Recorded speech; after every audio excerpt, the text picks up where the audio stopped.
একটি নতুন রেসিপি নিয়ে আপনাদের কাছে চলে এলাম। জংলি শাক, মুসুর ডাল, আলু আর চিংড়ি শুটকি দিয়ে রেসিপিটি শুরু থেকে শেষ পর্যন্ত দেখবেন।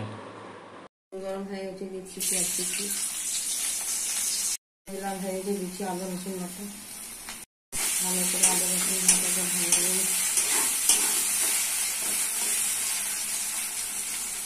রসুন লাল হয়ে গেছে, দিচ্ছি মশলা, হলুদ গুঁড়ো 1 চামচ, লঙ্কা গুঁড়ো 1 চামচ, জিরা গুঁড়ো 1 চামচ, ধনে গুঁড়ো 1 চামচ, লবণ 1 চামচ।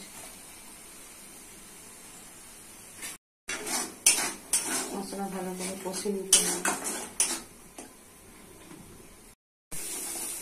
মশলা কষা হয়ে গেছে, দিয়ে দিচ্ছি চিংড়ি শুটকি,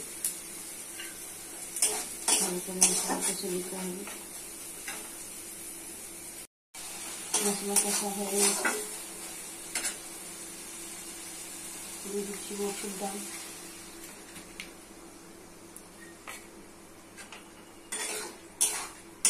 মসুর ডাল আর মশলা ভালো করে কষে নিতে হবে।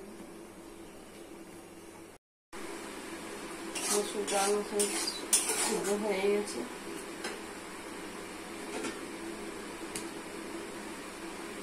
শাক আর আলু,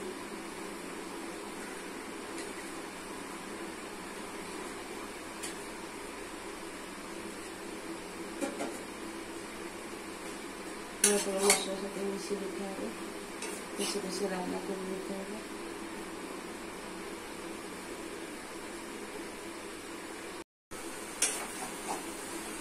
শাক আলু কষা হয়ে গেছে,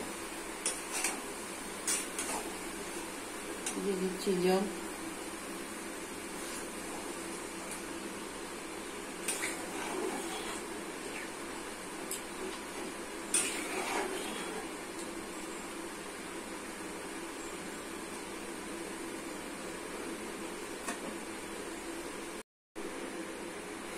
দিচ্ছি ভাজা জিরা গুঁড়ো, হয়ে গেলে নামতে দেখাচ্ছি।